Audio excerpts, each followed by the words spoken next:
If you ache for truth, goodness, and beauty, if you're hungry for a Christianity with substance and strength, if you long for a faith that's big and bold and biblical and all about Jesus Christ, if you're inspired by the idea of one church that has spanned 20 centuries, 24 time zones, and 2 hemispheres, enfolding every race, nation, and language, then you're considering Catholicism. Welcome to our Sequicentennial. This is the 150th episode of the podcast, which started in January 2021, about, 22 months ago. I got to tell you, it's been quite a journey. And when I started, I didn't really have a clear idea of exactly where it was going and what it was going to look like. But it's grown and it's evolved and it's become something that people are listening to all around the United States and in other countries. And from the emails I get, it's making a difference in a lot of people's lives. So I want to take this occasion to encourage you to visit the website, consideringcatholicism.com. Even if you've gone there before, we have a brand new website as of last week with a whole new look and new features. Episodes are categorized by topic. I'm starting to add transcripts for the episodes. And there's new contact options. So you can always email me at consideringcatholicism@gmail.com. But on the new website, you can not only leave a written message, you can leave a voicemail.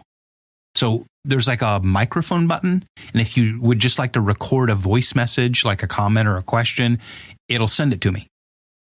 On the website, you can subscribe, and we'll be regularly sending out updates and some other stuff, so please do that. And you can leave a review for the podcast on the new website. You can also support the podcast.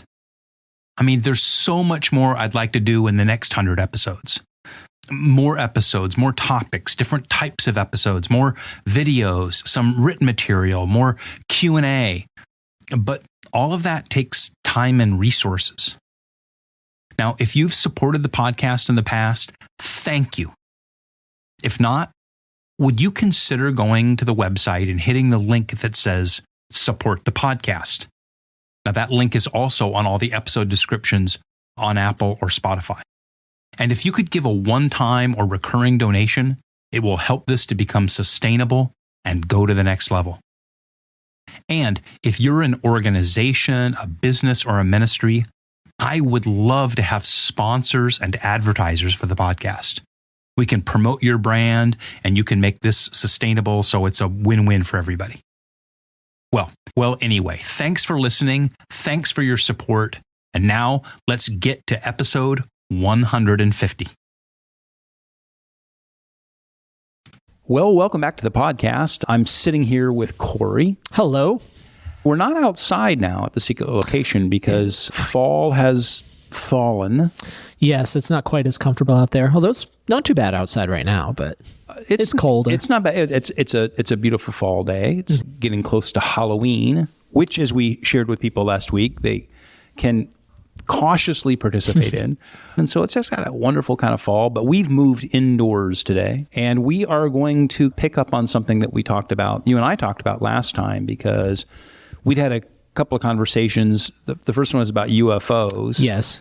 And that led to this whole conversation about the supernatural and angels, and then we talked about angels, and then we were going to get into demons, but then we ran out of time. And so it's been a few weeks, and we're going to come back to that and talk about demons and Satan and the nature of evil in a couple of conversations here. And so we're going to start in this conversation about just what evil is. So we'll kind of work down from evil to Satan and the demons. Which makes sense as an order of operations. I mean, if you just start with a definition of demons as well, they're evil spirits. So what do the words mean? Exactly. And so let's start this conversation about evil by trying to define what exactly evil is, or what is evil. And you and I were talking before we started the recorder that in some ways it's almost easier to start by defining or saying what evil isn't than starting with what it is. Yeah, because there are a lot of popular conceptions that are sort of adjacent to the truth, but have a lot of issues with them that I think we need to clarify, we need to clear out. Right. I mean, when people imagine evil, they've got some kind of a picture in their mind. Mm-hmm. And so let's just kind of take things, we were saying a minute ago, take things off the table. Mm-hmm. And we'll be left with, well, we'll get to that in a minute, what we're left with when we remove all those things. And let's start with maybe the most culturally popular way to express this. Evil is not the dark side of the Force, like in Star Wars. Right. And which is an interesting way to frame it, because the idea that you get in the Star Wars universe of the Force, and it's got like a light side and a dark side, that idea didn't originate with the Star Wars movies. No. Ancient idea, which the Star Wars movies picked up on. So why don't you talk a little bit about that understanding of good and evil as two equal and opposing forces? Yeah, as you say, it's an old idea. It has a history in the ancient world, and also up through medieval and modern times in some Christian heresies that have arisen. There's the concept that there's two equal and opposite forces, or in some versions of this, even equal and opposite divine beings that represent good or evil, or light or dark, yin or yang, however you want to phrase it, and that they're kind of locked in a perpetual struggle, you could say, but also that they sort of balance each other out. That's kind of the idea in Star Wars. It's not always very clear what exactly, it's not a very coherent religious vision, but essentially it's that they're on opposite sides, but they're sort of equally strong and sort of fighting for control. And that's not what we're talking about, or that's not the Catholic understanding of evil. When people talk about this, you may hear a fancy word, Manichaeism. Yes. You want to talk about Manichaeism? Yeah, so Manichaeism is a religious movement that was around in late antiquity. So like it was strong before the fall of Rome, around that time, 300s, 400s, 500s, that approximate time. And it came from Persia, right? Right. And became popular in the Roman Empire as well. St. Augustine famously passed through a Manichaean phase on his way into the Catholic Church. And so it posited that there were two divine beings, a good God and an evil God, or a bad God. And it associated spirit and mind with the good God, and all your physical stuff, matter, creation with the bad God. And so spirit, mind, good, stuff, bad. And so you try and separate yourself from all of that as much as possible. Right.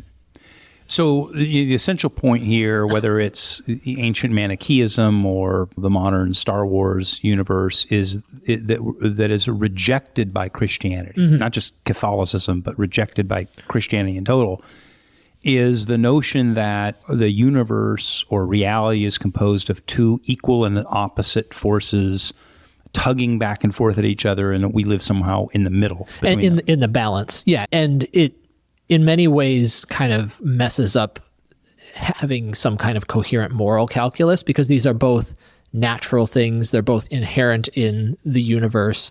And so in some sense, they're both necessary in this way of thinking. And that's just not how Christians see good and evil at all. Right. Okay, so the first thing we're going to take off the table is that evil is not the equal and opposite force of good. Right. Okay. Second one is this, and this one comes more out of my old world, which is a sort of a Calvinistic understanding. And within sort of a Calvinistic worldview, evil is understood as a sort of depravity or reprobatism. So God makes a good world. God chooses the elect who are the good people. But all of us are totally depraved. God chooses, in a sense, to rescue some of us, but others are not rescued by God. We are fallen hopelessly into sin. And the world that is sort of fallen into sin, that is not in God's favor, that he has chosen not to redeem, chosen not to rescue. Because that's the dark side of Calvinism, right? We're talking about dark sides, right. is double predestination. And it's one of the things that led me out of Calvinism, because at some point it becomes just an unsustainable notion. And I don't want to, we should do a whole other thing on Calvinism, right? But there are certainly biblical passages that Calvinists quote about how God chooses and foreknows and elects the saints. But the sort of flip side of that is if he chooses Cory and he passes over me, he's chosen by not choosing me to send me to hell.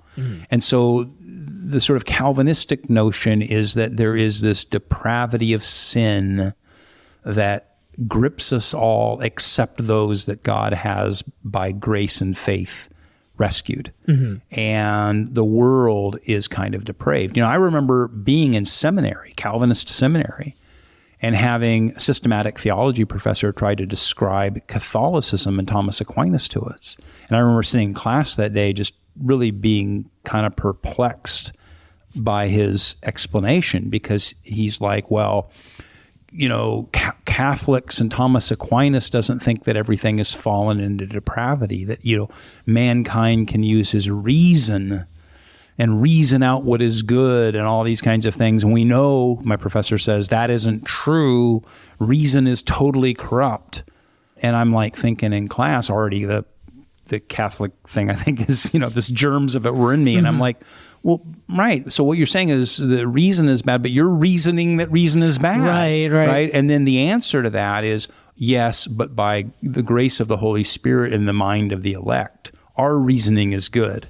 And I don't want to go any spending more time on this. It's kind of weirdly incoherent, but there is within, I think, the Christian world generally, within Protestantism, and to some degree, I think even in parts of our culture that derived from that sort of Reformed or Calvinistic notion, even parts of the evangelical world, this notion that anything that's not in the church.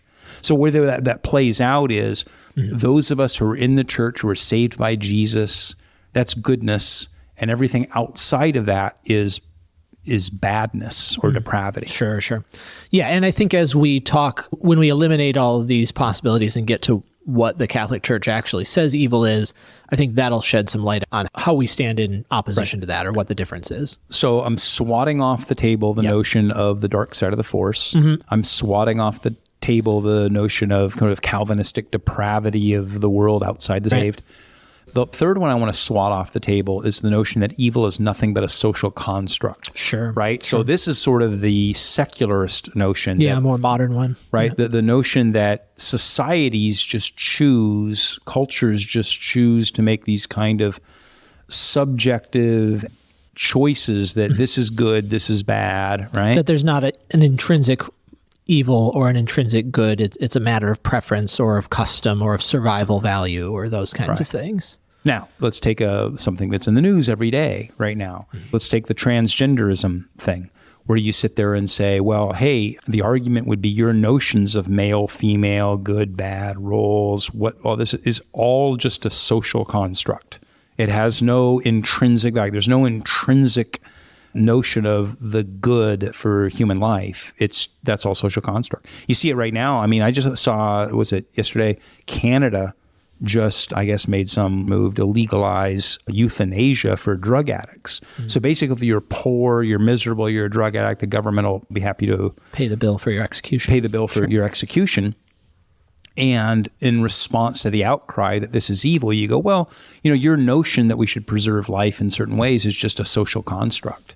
Yeah, social or construct becomes exchange. Utilitarian in many ways. It's what is useful to preserve or to do rather than what is good or evil. Right. And, you know, that is when we end up in this sort of awful place when we look at our society and we think of the admonition of woe to those who call evil good, who look around at things that are intrinsically evil, and we'll get to what those are in a moment, but then label those to be good because they're nothing but social constructs and we can basically make up our own law. Right. Okay, so it's not the force, it's not Calvinist depravity outside the church, not worldly depravity, and it's not just a social construct.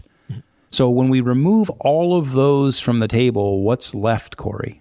Not really anything, Exactly. in a sense. Yes. There's nothing left on the table, which brings us to the Catholic notion of evil, the nature of evil, which it is nothing, as in no thing.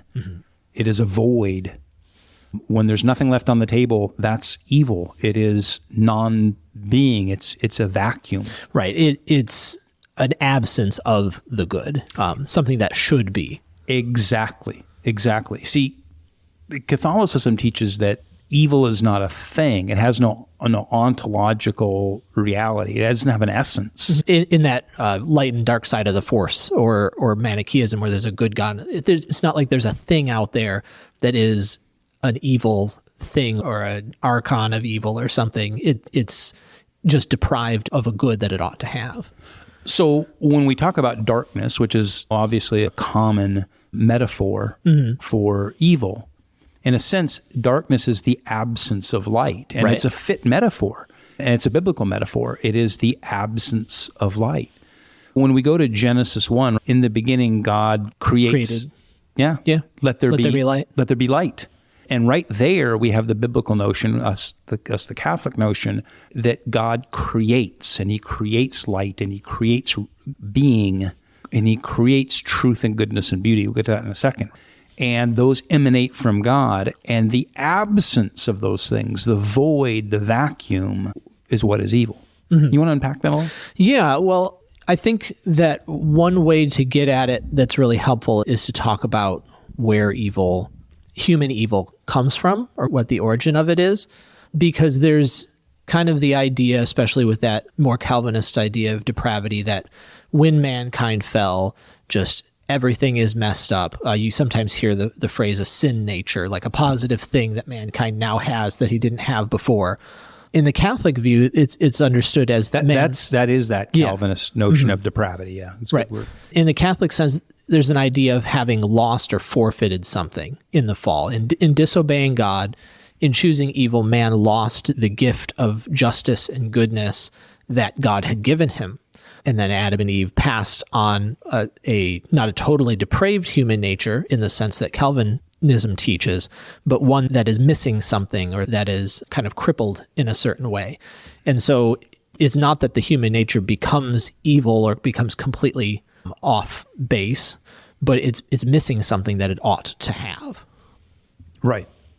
We talk all the time on the podcast here about the three transcendentals. And to be clear, when we go back to the history, Catholic history, and the doctors of the church and whatnot, I think Augustine, well, they've all said this, but in different ways, but Augustine sort of famously said, how does he basically, evil is the absence of the good, right? A privation, The privation of good, and then a deprivation of the good.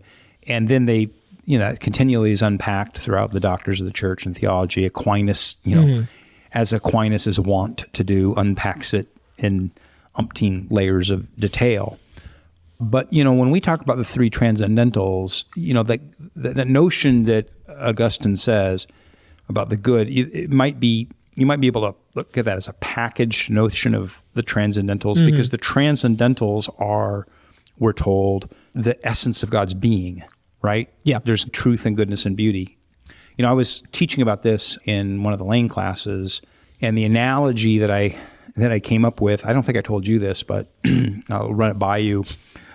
I hope it makes sense because I told everybody in the class this. Did they nod and smile, or did they look confused? It was a little mixed reaction. Okay. Some nodded and smiled, and some squinted at me and looked confused. But I said, okay, so you're looking at your computer to monitor. We both have our little MacBooks in front of us. And when you look at a screen, an LCD screen, every image you see there is made up of one of three colors, right? The pixels, red, green, blue, RGB. And so all of the colors, all of those images are combinations of red, green, and blue, right? Each pixel has a value. So if you get into graphic design, you'll say, this pixel has so much red, such a percentage of red, such a percentage of green, and such a percentage of blue. And you can blend colors, and then all of those pixels add up to be an image, right? So if you think of truth, goodness, and beauty that way, sort of the essence of God's being, what he projects into the created universe, everything that we see is some blend of truth and goodness and beauty. Some are 100% truth, some are 100% goodness, and some are 100% beauty, but there's always this blend. And then the complexity of the created universe is made up of those things that proceed from God.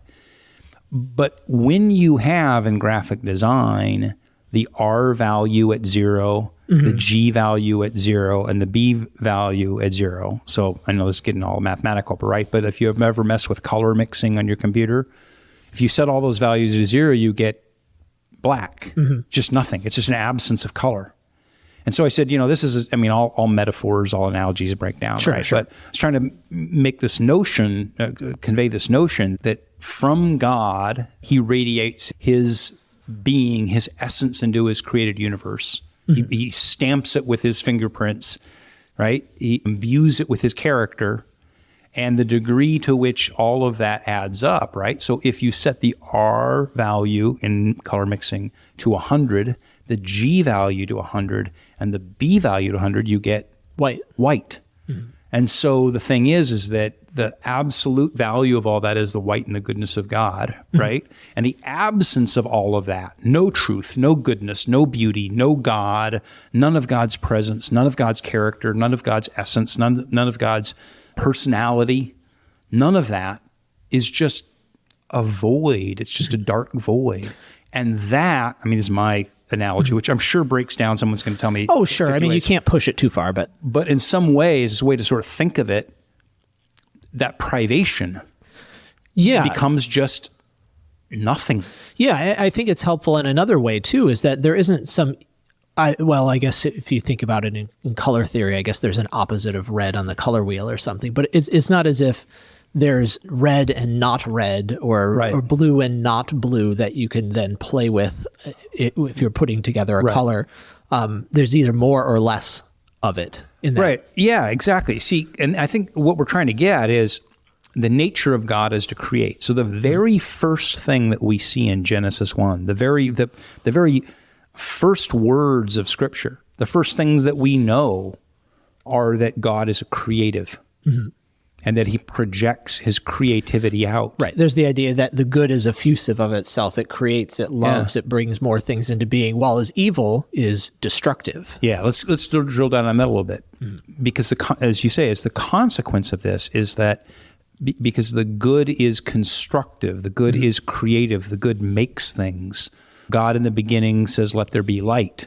And then he creates all these things. And then he creates beings in his image to be creators. Right. So they create life, right? Adam and Eve don't just go out and say, build huts in the garden or something like that. They're capable of creating new life themselves in their being because they're male and female, right? Right. So in the same way that God is a creator who creates the essence of creativity in us, right? Mm-hmm. Evil is the privation or the deprivation or the absence or the void of any of that. There is no truth, there is no goodness, there is no beauty, and it creates nothing. It makes nothing. In particular, it can't create life. It doesn't give life. It doesn't create life. It just is an end of nothingness. Sometimes evil is described as being parasitic, that it sort of saps the strength of anything. Yeah, I've often thought of it that way, but I've also thought of it as vandalism. Mm-hmm.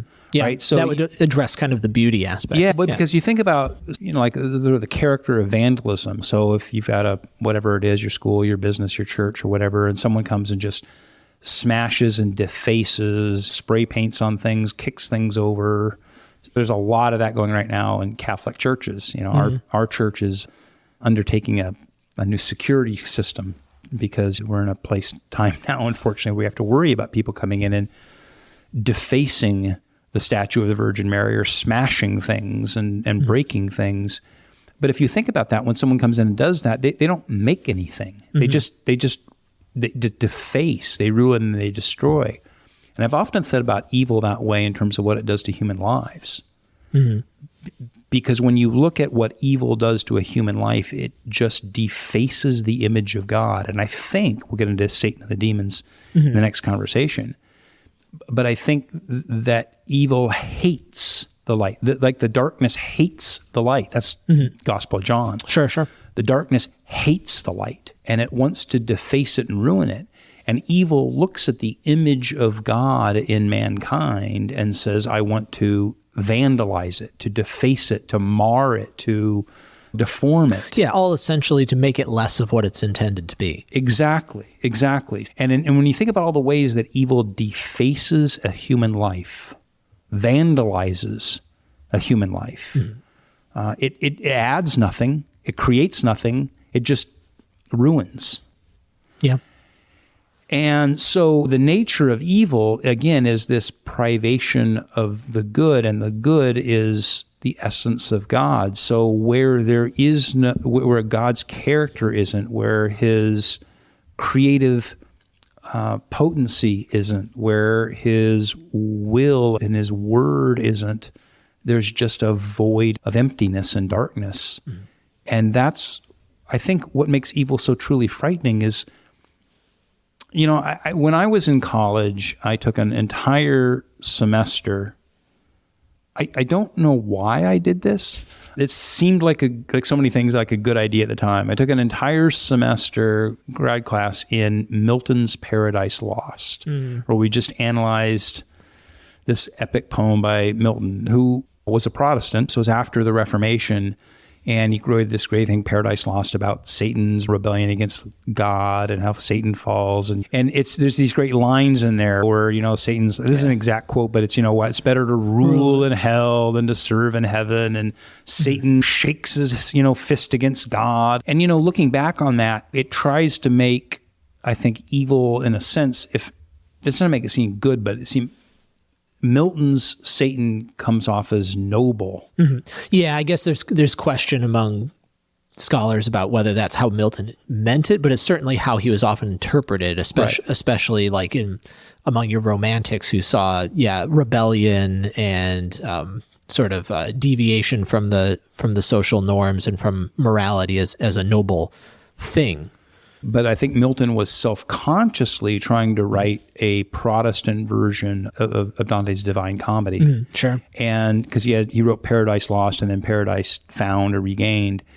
And when you contrast evil and hell in Milton versus Dante, of course, being Catholic and being a sort of a artistic representation of the Thomistic universe, Thomas Aquinas' universe, I think Dante gets it right, because the further that Dante, the narrator, descends into the Inferno, the further he descends into a void. Right. Everything that's good is leaking out and going away. The obviously goodness itself, the people are mired in sin, but there's metaphorical ways of seeing that, like classically or famously, the pit at the very bottom of hell is icy cold, and Satan and the worst of sinners are frozen there. Even the absence of heat and light, like all of the good, positive things of the universe are gone at that point. Yeah, I taught this year-long class in Dante, and I had these illustrations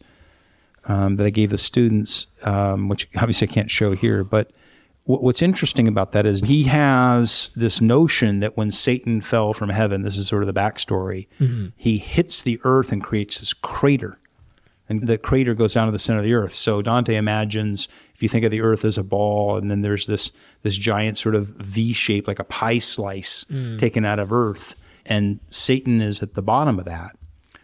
And the point of that is he's at the point furthest from God. Right. And the reason it's dark and cold is that the further you get away from the light and the warmth of God, you descend into just darkness and cold. It's back to that RGB thing that we were talking about. It's the absence of light and color and goodness. And you end up with nothing. And Satan at the bottom of that is simply frozen, and he's dumb and mute, having lost intellect and will. Right, and as Dante is going down, the damned souls that he encounters are progressively losing or have less and less of their reason and their will. They can't think right. They can't make good decisions. They're just fighting brutally with each other in many cases. Yeah. They become like dumb beasts, having lost, as you say, intellect and will. And so I think Dante gets that right, that he captures the notion of evil as the place furthest from God. And in a sense, like you said, defacing their humanity, they are unable to express the image of God that is in them, which is their intellect and their will and their ability to love God and others. Which brings up another difference, I think, between Catholicism and Calvinism. So in Calvinism, there's this famous acronym, the 5 points of Calvinism, TULIP. And I think we've talked about that on the podcast before. Yeah, it comes up sometimes. But the first of those 5 points is total depravity. And the notion is that evil and good are sort of binary in Calvin's mind. You're either elected and in God by God's grace and choice, not by any grace or of act of your own or even choice of your own or anything. Either God has saved you or he hasn't. And if you haven't, it's binary. It's total. Depravity corrupts absolutely everything, so that there's nothing left when you're outside God's grace and will. Catholicism has much more of a notion that there are degrees of evil. And I think it goes back to the things that the metaphors we've been using. So if you go back to that RGB thing, color theory, or how your computer screen works, you can set that R, G, or B value at 50% or 20% or 80%. Or I can adjust the brightness on the screen. You can adjust the brightness on your screen, right? So that things become darker and darker and darker. There's less and less light. And in the same way that was the whole genius, I think, of the way that Dante imagined the Inferno as this sort of funnel that he descends deeper, because as the deeper he goes, the further he gets from God. And so I think this is really an important point with respect to Catholicism, is that it understands that there are degrees of evil, because you can move further from God, further into the void. And because of that, sin, there are gradations and complexities to sin that, it isn't a place to talk about moral theology, but that moral theology unpacks, or that when you go into confession, that your confessor unpacks, right? Right. You want to unpack that a little bit? Oh, just the fact that there are degrees of evil. I think this is something that we intuit many times. I mean, we all sin frequently, but we have a kind of a natural understanding that some of the things that I do are worse than others, or we intuit that there are things that ought never to be done, no matter the circumstances. The obvious contemporary example that comes to mind is the brutal acts of violence in Israel, especially against women and children. I mean, apart from whatever your political views, like whether there are issues there against the Palestinians or whatnot, it doesn't justify those actions. We understand that those actions are always evil, and they are a grave evil because they are against people, and especially innocent people. Whereas I do many sins that are not the subject, or the victim, you might say, is not harmed as much, or the victim is not as innocent or what have you. So there are different ways, sort of different axes that you might assess this on, and we can't exhaustively analyze it. In the American evangelical world, there is this sort of kind of whiff of Calvinism that runs through it. Sure. And so you've probably heard this, that all have sinned and fallen short of all of your sins separate you from God. And to be fair, of course, that's a quotation from the book of Romans. So we've got something very true there. It's true, but how that is how you interpret it, unpacked, right? So I've heard any number of evangelical preachers say something to the effect of, all sins remove you equally from God and call for repentance, which is true. But in some sense, it doesn't pass the smell test, which I think is what you're saying. Like, okay, going home yesterday, I drove 10 miles over the speed limit. That was wrong, and I shouldn't have done it. And it was disobedient to the laws of the land, and maybe a disregard of charity for people I might run into or whatever, right? Yeah. That's certainly not as bad as me going and committing serial murders and, killing 12 hitchhikers on the way home. Right. Those are obviously, from a smell test, two entirely not different things, but differences of degree. And that's because, again, if you have this sort of whiff of Calvinism that says that evil is this sort of depravity, a sort of outsideness of kind God. of all or nothing. Yeah, it's sort of all or nothing. Whereas if you say we can move further and further away from the light, further and away from God's presence, further and further into the darkness and the void, and as we go, but we can also choose to some degree, with God's help, to move back, right? And every day we're deciding to step forward or step back with every choice we make. Right. And where moral theology often comes into play is availing oneself of God's grace in order to not make those choices for the smaller sins, or the sins we call venial, going in the right direction, avoiding them, so that you're not like stepping stones, stepping from venial sin to venial sin until you hit the mortal sins. It's often literally a kind of descent that the more small sins that you commit, the more likely you are going to commit a larger one. Well, yeah. When I was a Protestant pastor, I was never a confessor. We didn't have confession, but I certainly had umpteen zillion conversations with people about their moral choices, private conversations. And it always struck me, just to pick an example of the guy who has an affair, pick a guy, right? And the guy who has this affair, and he comes in and he says, well, I had an affair with my secretary or whatever, right? And he's like, well, it just happened. Right. I made one bad decision. Right. I mean, one bad decision just happened. I go, wait, hold on, dude. Hold your horses. Hold on, dude. Because there's probably like 20 steps in this thing, right? So first you made untoward comments, and then you texted her, and then you did this, and then you booked the weekend away, and then you lied to your wife about going on a business trip, and then you did this, and then you got in the car and you drove to the hotel. And you had to make a decision. You had to exercise your will each stage along the way. At each of those steps, you kind of passed a gate. Well, and you blew right through all the gates. Well, and even all the things you're talking about are directly related to committing that particular sin. I mean, because that's a sin of lust, put it this way, any behavior or acceptance of mental attitudes that are lustful that you allowed in your life led you down towards those concrete actions. Right. Exactly. And with each of those steps, now you were moving further and further. You were compounding. You were stepping further away from God with each of those steps. So back to Dante's. In fact, it's interesting with Dante, right?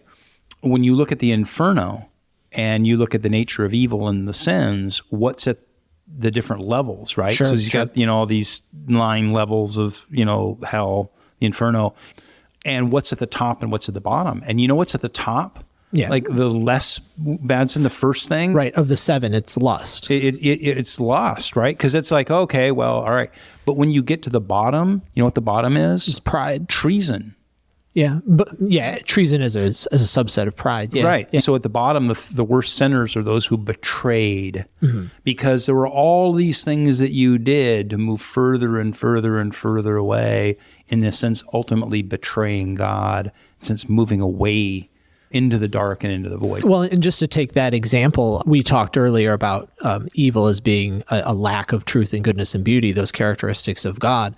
Just take that as a concrete example. Like, you had to lie in order to do that. That's falsehood. That was a deprivation of truth.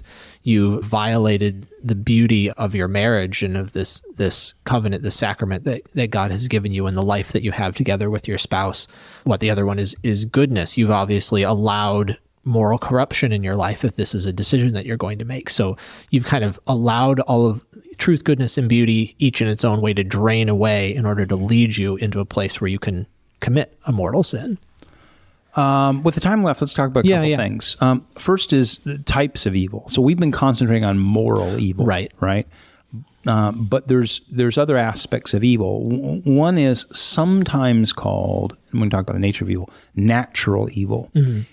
But it really is, although it's called that, it's something of a misnomer. So the notion of natural evil is that when the world or the universe, when the cosmos fell, right, into sin, that the consequences of that sin warped the natural universe. So, with Adam and Eve in the garden, things were in a state of shalom and harmony between God and man, and amongst men, and between man and the earth, right? And God and the earth. Well, what ends up happening is now cancer enters the world, and earthquakes, and 10,000 other things that sort of go wrong. But I think it's important to remember that cancer or earthquakes or whatever are not in and of themselves morally evil, because it's just a thing. It's not as if the earth is choosing to have an earthquake in order to... Yeah, there's not a moral agent there that's making a decision. What you have is, because we as the stewards and moral agents chose to move away from God, that had consequences. There was a sort of a corruption to the world. That's why Paul talks about in Romans 8, right, that the corruption that the world has been subjected to because of the moral choices of man will someday be liberated. The creation longs to be restored. But we do live in a world which is corrupted by evil. Right. Which is different from saying that the world itself is evil, right? It's natural in the sense that it affects nature or creation, not in the sense that it's supposed to be there as part of the order. So I want to clear that up. And then the other one is social evil. So we get into the notion of cultures and civilizations and structures within culture and civilizations. So we can think of obvious things like slavery or racism or oppression or whatever, and less obvious ones or whatever, right? But we can look at that when you have all these individual moral choices that people have made, that the aggregate and the accumulation of that is sometimes that we build up systems, structures, cultures, civilizations that have evil aspects, and evil in the sense that those no longer reflect the truth and goodness and beauty of God. Right, exactly, because people's actions and choices and attitudes are mutually reinforcing to each other, and culture and law and politics form us in the ways that we behave and the ways that we think. It doesn't take away our free will in some determinative way, but it does have a huge effect. This is probably a whole other episode, right? But I think this is an important distinction to make, because I think that the secular notion, and again, I hate to drag some of the stuff into here, but like if you look at sort of a Marxist narrative, the Marxist narrative is that evil is a result of these social structures. Rather than a consequence of them. Right. It's sort of exactly backwards. It's exactly backwards, right? So it says there are all these social structures and civilizational structures and values and whatever and systems, and those systems are bad. And so they make people do bad things, rather than we as free moral agents, the aggregate of all of our free moral choices is that we build up, right? Like in the Tower of Babel, we build up these systems and structures that are bad. Right. And you can see where you end up with that view, because of course I didn't choose the culture I was born into. Like I didn't build this all by myself, but I am part of it, and it was produced by hundreds or thousands or millions of people over however much time. Yeah, but it does what that narrative does is it sort of absolves us of our individual moral choices, and it makes everything collective. And one of the things it does, again, this should probably use another conversation, is it shifts the burden of moral responsibility away from the individual to the system, so that salvation from evil becomes a matter of voting the right way or having the right politics that will change the world, rather than you change. If you look in the Gospels, that they were living in a system in the Roman Empire that's about as bad, full of systemic evil as you could have, and yet all of these people in the Gospels make choices and moral choices for the right to choose the gospel, to choose Christ, and these kinds of things. Yeah, it comes down to what is the fix, repentance or revolution. Yeah.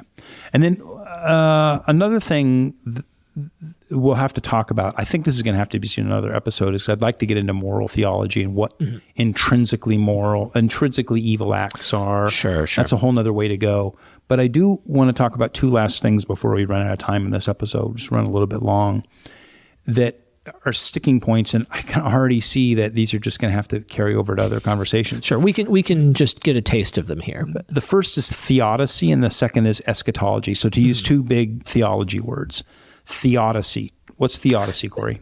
In very short terms, it's the problem of evil.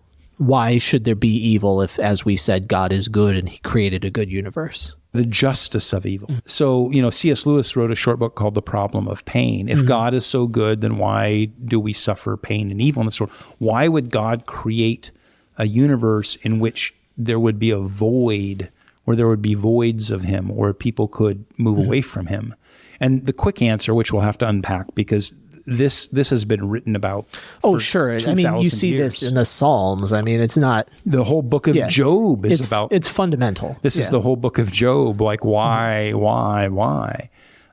So we'll have to come back to it. But the short, quick answer from Catholic theology or Catholic doctrine is it's a consequence of God, of having free moral agents.